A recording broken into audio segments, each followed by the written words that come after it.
जय हिंद बच्चों, आज हम 3D का टॉपिक स्टार्ट करने वाले हैं। 3D मेंसुरेशंस यानी कि त्रिविमीय चित्रमिति हम स्टार्ट करने वाले हैं, जो 2D से ही जुड़ा है। और आज 3D मेंसुरेशंस का जो टॉपिक है, उसका आज पहला टॉपिक जो होगा वो हम बेलन से स्टार्ट करने वाले हैं, जो आप सामने देख रहे हैं। और बेलन यानी सिलेंडर, और इसे समवृत्तीय बेलन भी बोलते हैं या समकोणीय वृत्ताकार बेलन भी बोलते हैं। तो क्यों बोलते हैं, आइए हम इन सारी चीज़ों को समझने की कोशिश करते हैं। तो आप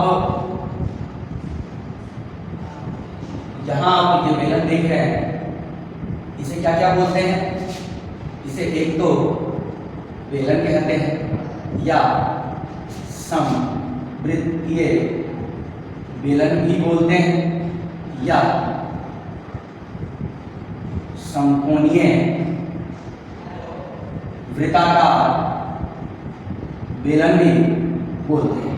ठीक है, ये बात आप समझ रहे हैं। इसे क्या क्या बोलते हैं? बेलन बोलते हैं, इसे समवृत्तीय बेलन बोलते हैं और समकोणीय वृत्ताकार बेलन बोलते हैं। तो ऐसा क्यों? क्योंकि इसमें समवृत्तीय बेलन बोलने का मतलब है कि इसमें दो वृत्त लगा हुआ है, या समकोणीय बोलने का मतलब है जैसे इसे त्रिज्याकार है, जैसे त्रिज्याकार है, और यहाँ से अपने आधार पर एक लंब डालता है जिसे हम ऊंचाई बोलते हैं, परपेंडिकुलर डालता है, परपेंडिकुलर डालते हैं, और वही मेरा बेलन का क्या हो जाता है? ऊंचाई हो जाता है, यानी कि h हाइट हो जाता है, और इसकी त्रिज्या भी है। ठीक है, तो और यहाँ से 90 डिग्री बनाता है, इसलिए इसे समकोणीय वृत्ताकार बेलन भी बोलते हैं। तो अगर ये बात करें कि बेलन की फॉर्मूला यानी इससे रिलेटेड जो भी क्वेश्चंस बनेंगे उसे हम कैसे टैकल करेंगे, तो इसकी कुछ फॉर्मूले हैं। तो वो फॉर्मूले जो है ना, रिलेटेड है किससे?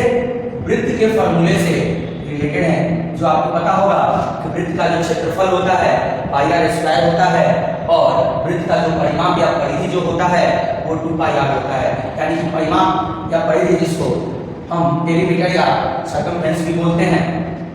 तो अब आइए हम समझते हैं कि इसके फॉर्मूले बनते कैसे हैं इस वृत्त के फॉर्मूले से। ठीक है, तो मैं कहता हूं बेलन का यदि आयतन की बात की जाए, क्या बेलन के आयतन की यदि बात की जाए तो आयतन क्या हो? यह वृत्त है, पूरा एरिया हो जाएगा। तो हम यदि बात करें बेलन के आयतन का तो हम लिख सकते हैं बेस एरिया गुने h। अब बेस एरिया क्या है? अब बेस एरिया क्या है? देखिए, बेलन लंब इसमें डाला गया, बेस एरिया यानी बेस क्या है? एक वृत्त है, तो वृत्त का क्षेत्रफल क्या होता है? पाई आर स्क्वायर होता है। तो वृत्त का जो क्षेत्रफल है वो पाई आर स्क्वायर हुआ, और यह बेलन है जो एक ऊंचाई को भी दर्शाता है, इसलिए इसके साथ ऊंचाई भी आ गई। तो हम इसे क्या कह देंगे? बेलन का क्या कह देंगे? आयतन कह देंगे, pi r square h, pi r square h। Okay, मैं उम्मीद करता हूँ कि आप ये समझ रहे होंगे कि आप क्लास 10th में आपको रटवाए जाते थे कि आप रट लो ये फॉर्मूला, रट लो ये फॉर्मूला। नहीं, क्यों मैं ये कह रहा हूँ? रटने की जरूरत नहीं है, क्योंकि हमने 2D मेंसुरेशन को पढ़ा है, 2D को पढ़ा है। और क्लास 10th में अक्सर टीचर ये 2D मेंसुरेशन को नहीं पढ़ाते हैं, जिसके कारण कह दिए जाते हैं कि आप बेलन के आयतन को याद कर लो, बेलन के वक्र पृष्ठीय क्षेत्रफल को याद कर लो, ये सारी चीजों को याद कर लो। लेकिन मैं ये कहता हूँ कि नहीं, आपको ये रटने की जरूरत नहीं है, आपको ये समझने की जरूरत है कि बेलन का आयतन पाया कैसे। तो यह वृत्त है, और जो बेस जहाँ लंब डाला जा रहा है वहां पे वो वृत्त है, हमने क्या लिखा? बेस एरिया, कोई और चीज नहीं लिखा। बेस एरिया यानी कि वृत्त है, तो वृत्त का एरिया पाई आर स्क्वायर है, और जब यह बेलन है इसमें ऊंचाई है, इसलिए उसकी ऊंचाई को उसके साथ गुना कर दिए, तो ये मेरा बेलन का आयतन कहलाता है। ठीक है, अब बाकी और कुछ फॉर्मूले हैं जिसे हम जानते हैं।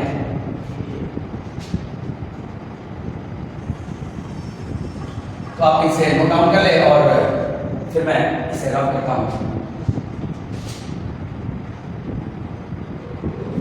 तो हम वृत्त के इस फॉर्मूला का यूज कर लिए, उसके बाद अब ये कहां यूज होगा? तो मैं बोलता हूं बेलन का वक्र पृष्ठीय क्षेत्रफल यानी कि क्या?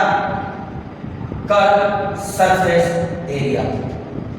तो कर्व सरफेस एरिया क्या होता है?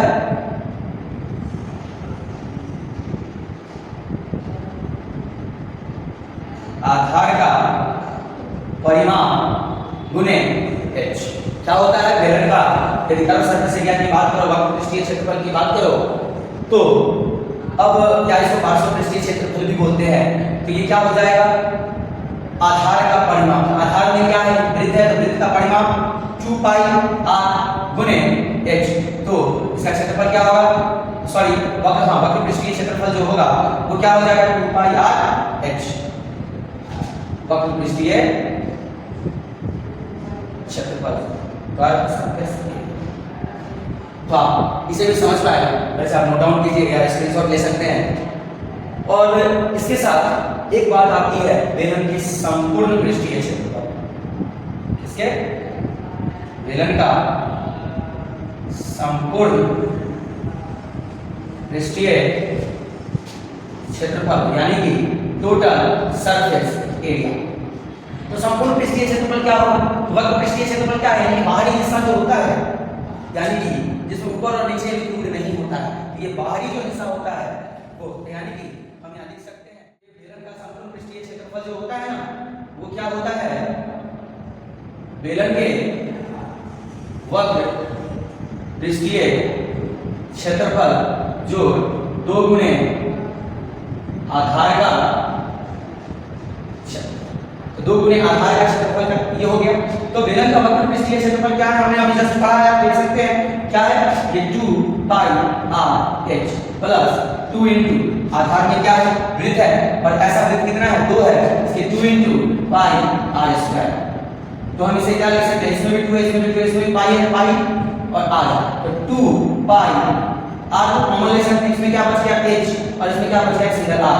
तो ये मेरा क्या कहलाएगा, बेलन का संपूर्ण पृष्ठीय क्षेत्रफल। तो आप इसे नोट डाउन करें।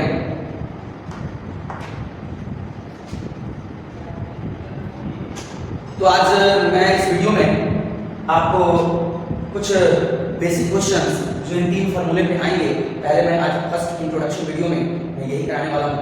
इसके साथ बाकी के आगे के questions levels wise type wise आगे जैसा कि क्वेश्चन क्या है कि एक बेलन की ऊंचाई 14 सेंटीमीटर है तथा इसका व्यास 10 सेंटीमीटर है।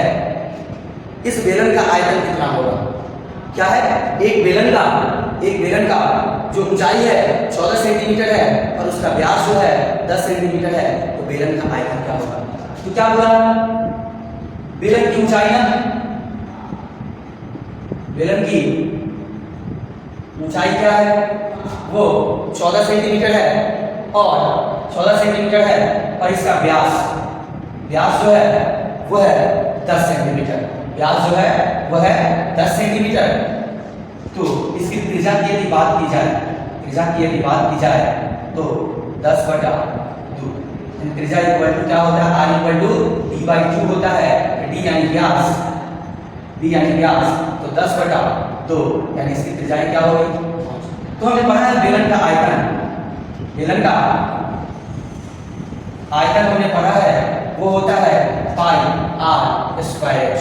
तो पाई यानी 22/7 और त्रिज्या क्या है 5 गुने 5 और ऊंचाई क्या है 14, 7 गुना 14 और 22 गुने 5 गुने 5 गुने 2।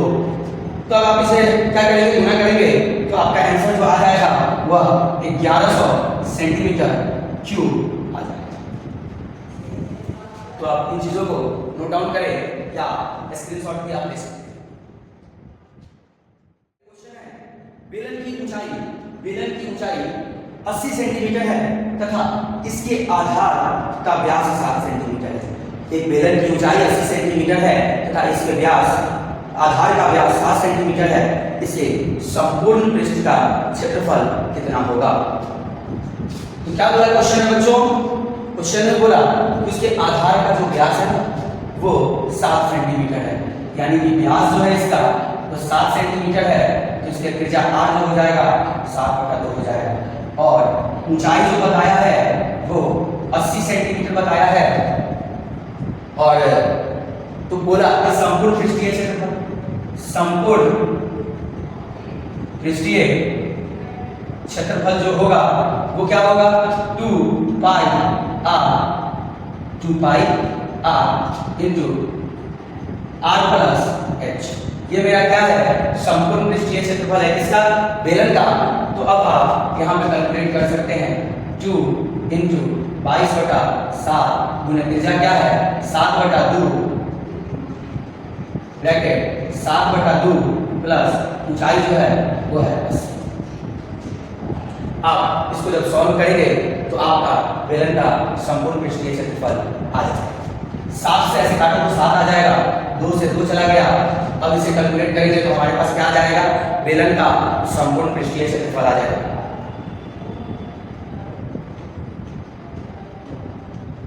और इसी के साथ एक क्वेश्चन और हम करेंगे बेसिक का, जो है क्वेश्चन है बेलन के आधार का व्यास 14 सेंटीमीटर है। बेलन के आधार का व्यास 14 सेंटीमीटर है और ऊंचाई 24 मीटर है। बेलन के आधार का व्यास 14 सेंटीमीटर है और ऊंचाई 24 मीटर है। उसका वक्र पृष्ठीय क्षेत्रफल ज्ञात करें। व्यास क्या है 14 मीटर, तो त्रिज्या r कितना हो जाएगा 14/2 यानी कि 7 मीटर। और क्या दिया गया है, इसकी ऊंचाई जो दी गई है वो 24 मीटर दी गई है। तो बोल रहा है बेलन के वक्र पृष्ठ का क्षेत्रफल ज्ञात करें। बेलन के वक्र पृष्ठ का क्षेत्रफल क्या होता है 2πr/h। 2 इंटू 22/7 इंटू 7 गुने 24, 7 से 7 गया। अब आप इसे 2 इंटू 22 इंटू 24 यानी 2 गुने 22 गुने 24 दिखाएंगे तो आपका जो आंसर आ जाएगा। आप कैलकुलेट कीजिए 22 गुना 44, 22 गुना 44 इंटू 24 1056 आ जाएगा। इसका आंसर क्या है, क्षेत्रफल है सेंटीमीटर स्क्वायर। तो बच्चों आप इसे नोट डाउन करें और मैं ये उम्मीद करता हूँ कि आज का सेशन आपको अच्छे से समझ में आया होगा। तो आप इसे इस वीडियो को ज़्यादा से ज़्यादा शेयर कर सके, जो उन बच्चों तक पहुँच सके जो किसी कोचिंग संस्थान तक नहीं पहुँच सकते हैं, उनके पास तक वीडियो जाए और उन्हें काफ़ी हेल्प कर सके। तो इसलिए बच्चों आज का सेशन मैं यही समाप्त करता हूँ और फिर कल नेक्स्ट डे मैं एक नए वीडियो के साथ वापस आऊँगा। जय हिंद।